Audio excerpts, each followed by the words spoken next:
itu Yohanes 4 ayat 44 itu Yesus bersaksi bahwa dirinya hanya seorang nabi Allah.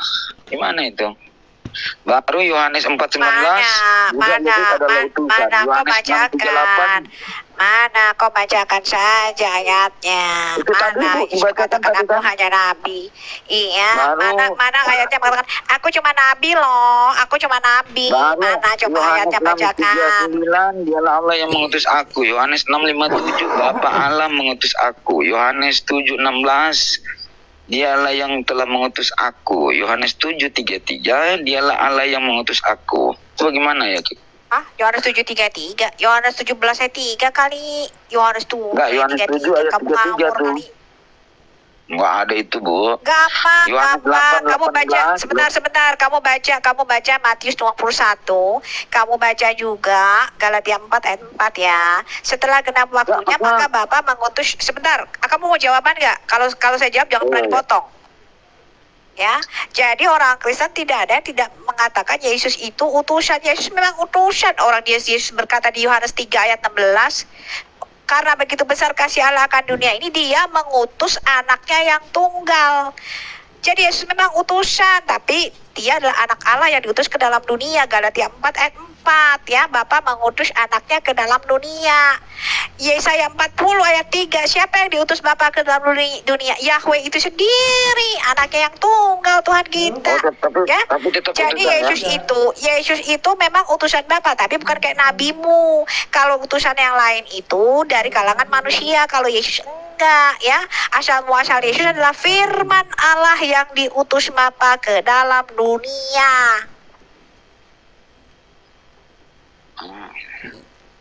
Iya Bang. Begitu ya Bang. Pemburu, udah mengerti belum pemburu? Pemburu. Udah belum Mbak pemburu kebenaran? Kan? Nah ini baru di Matius 4:10. Engkau harus menyembah Tuhan Allahmu dan hanya kepada Dia sajalah engkau berbakti. Tapi di situ nggak menyebutkan Yesus ya.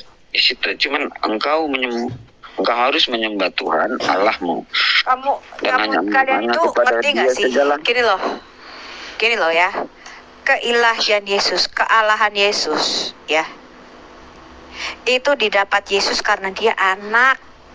Yohanes 1 ayat 1 sampai 18 dikatakan dia monogenes. Monogenes itu artinya satu hakikat, satu jenis, satu DNA dengan Bapa. DNA-nya ilahi.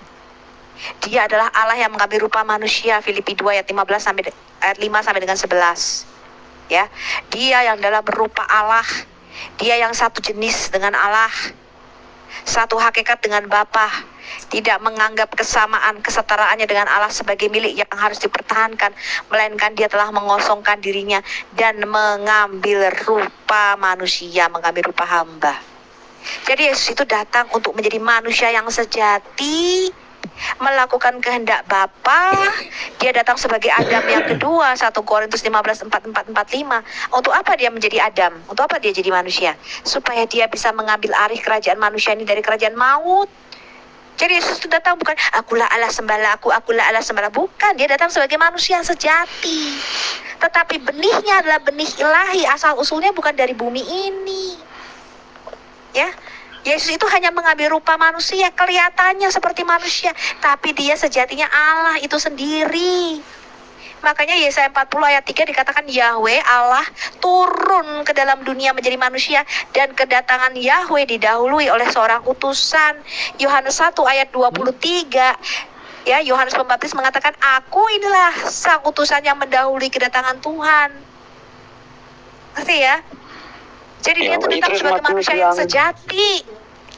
Nah, yang kalian tidak ngerti, saya kasih tahu kamu ya, yang kamu nggak ngerti, kamu itu tidak percaya bahwa Allah kita itu bisa sekaligus berada di surga dan di bumi dalam waktu yang bersamaan. Waktu beberapa hari yang lalu ada muslim yang pintar, ketika saya jelaskan, dia berkata, berarti Bu, Allah itu bisa sekaligus ada di surga dan di bumi dalam waktu yang bersamaan. Betul. Ya, Kejadian 19 ayat 24, Allah yang ada di bumi, Yahweh Tuhan kita yang ada di bumi, yang bersama-sama dengan Abraham, itu menurunkan hujan api dan belerang dari Tuhan yang ada di langit. Orang Yahudi menyebut Tuhan yang ada di langit itu Bapa, yang menampakkan diri kepada para nabi, orang Yahudi menyebutnya Sang Firman, Dafar Elohim. Sang Firman inilah yang kemudian nuzul 2000 tahun yang lalu menjadi manusia. Jadi karena kamu tuh tidak percaya, kamu tuh percaya tuh Allah tuh materi atau fisik. Sehingga kalau Allah di surga nggak mungkin di bumi, kalau di bumi nggak mungkin di surga. Tapi Alkitab tidak mengatakan demikian. Alkitab mengatakan Allah dalam waktu yang bersamaan ada di surga, di bumi, bahkan di dalam kita, dan ada di mana-mana. Itu yang kamu nggak ngerti. Makanya kalau saya tanya, Allah ada di toilet nggak? Saya tanya, Allah ada di toilet nggak? Allahmu itu loh, Mahathir nggak ada di toilet nggak? Gak bisa masuk toilet kotor. Iya, Allahmu nggak bisa masuk toilet. Enggak, saya tanya. Saya tadi berkata, Allah kita sekaligus di surga. Mereka menyebut, orang Yahudi itu menyebut Allah yang di surga itu Bapa. Orang Yahudi menyebut Allah yang menampakkan diri kepada para nabi itu Sang Firman. Kita menyebutnya Yesus Kristus, anak Allah.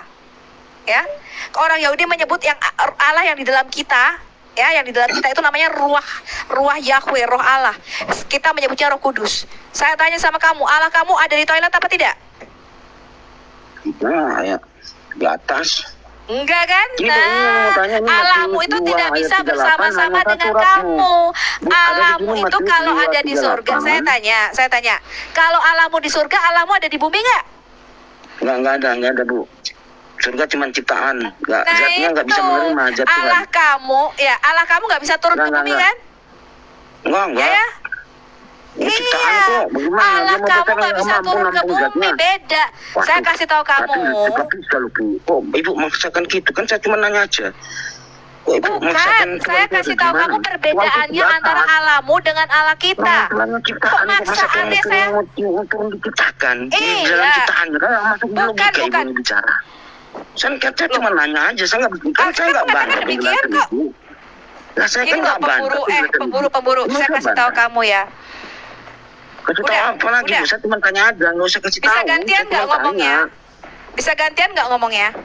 Bisa. Oke, kamu diam. Ketika saya menjelaskan, kamu diam. Pemburu, sabar. Tunggu penjelasan ibu gitu loh. Sabar pemburu. Waduh, daripada aku yang ngomong, kau pilih mana? Daripada kamu yang ngomong, kenapa? Emang kamu punya ilmu, nggak punya apa-apa kamu kok. Saya nanya, saya nggak bantah kan, penjelasan ngomong saya bantah. Turunin aja deh, Mikana. Ya, ngomong terus nggak bisa di ini, turunin aja. Iya, abang mau bertanya aja bang. Iya kan, saya tadi nanya, cuma nanya itu aja kok, balikin ke saya. Matius 2 ayat 23 ayat 8. Gini loh pemburu, saya itu memberikan ya perbedaan bahwa Allah kamu dengan Allah yang kita sembah berbeda. Alkitab menyatakan Allah itu di bumi sekaligus di surga. Ya. Allah yang di surga, orang Yahudi menyebutnya Bapa, yang di bumi mereka menyebutnya Sang Firman. Mereka menyebutnya Dafar Elohim, firman Allah. Dan Sang Firman inilah ketika nuzul berinkarnasi menjadi manusia, kita orang Kristen menyebutnya anak Allah, Mesias. Allah yang bersama kita, yang di dalam kita. Orang Yahudi itu menyebutnya ruah Yahweh. Kita menyebutnya Roh Kudus, Roh Allah, Roh Kristus. Itu Allah kita. Kamu percaya nggak percaya itu urusanmu. Kalau Allahmu nggak bisa di dalam kamu nggak punya Roh Kudus di dalam kamu. Tetapi Alkitab mengatakan beda. Alkitab mengatakan Allah itu masuk ke dalam kita. Ya, saya bisa tunjukkan kamu ayatnya dari mulai Kejadian sampai Wahyu. Allah yang bersama kita, yang menyertai kita itu Immanuel adalah Sang Firman. Saya bisa tunjukkan kamu ayatnya dari Kejadian sampai Wahyu. Allah yang di surga yang tidak kelihatan, orang Yahudi menyebutnya Abba, Bapa. Esensi hakikatnya adalah roh, bukan zat. Saya bisa tunjukkan kamu ayatnya dari Kejadian sampai Wahyu. Itulah Allah kita yang kita percayai. Trinitas. Allah yang esa, yang kekal, yang roh, yang di surga yang tidak kelihatan. Di dalam dirinya terdapat firman yang kekal dan roh yang kekal. Firman inilah yang selalu menampakkan diri kepada para nabi. Saya bisa tunjukkan ayatnya dari Kejadian sampai Wahyu. Kamu percaya nggak percaya itu urusanmu. Makanya saya tanya, itu adalah iman kita bahwa Allah bisa sekaligus di surga dan di bumi bersamaan. Saya tanya, Allahmu di toilet nggak? Kamu bilang enggak. Allahmu di bumi nggak? Enggak. Ya berarti memang Allahmu nggak bisa turun ke bumi, nggak seperti Allah kita. Ngerti ya? Iya. Ini yang mau nanya nih, Matius 23 ayat 8, hanya satu Rabmu. Itu gimana? Hanya satu Rabimu. Baru Markus ayat berapa ya nih? 12 ayat 29. Tuhan Allah kita itu Esa itu gimana itu, Bu? Matius. Kamu baca 1 Korintus 8 ayat 6. Saya jawab. Saya jawab hanya dengan satu ayat. Saya jawab pertanyaan kamu hanya dengan satu ayat. 1 Korintus 8 ayat 6. Coba tolong bacakan dong 1 Korintus 8 ayat 6. 1 Korintus 8 ayat 6. Namun bagi kita hanya ada satu Allah saja, yaitu Bapa, yang daripadanya berasal segala sesuatu dan yang untuk Dia kita hidup, dan satu Tuhan saja, yaitu Yesus Kristus, yang olehnya segala sesuatu telah dijadikan dan yang karena Dia kita hidup. Amin. Ya, itu sudah terjawab itu ya. Sudah jelas itu pemburu Ya? kebenaran. Sudah saya jawab ya. Iya, ngerti. Cuman kalau yang di Matius ini bagaimana, Bu? Maksudnya di lain Ya, itu ayat lain jawabannya. mengatakan, itu bagaimana? Udah pemburu, udah selesai pemburu. Gantian ya pemburu ya, Ini ada sama yang juga lain ya. ulangan, Bu. Yang ulangan juga ini ada. Antar kamu Ulangan tanya 4 lagi, ayat bingung 25. lagi kau. Ya, pemburu kebenaran, kita sudah jawab pertanyaannya. Ya, cukup dulu pertanyaannya ya. Nanti kalau ada lagi pertanyaan, besok lagi Bang masuk ya Bang ya. Makasih sudah bertanya ya saudaraku. Ya, salam sejahtera.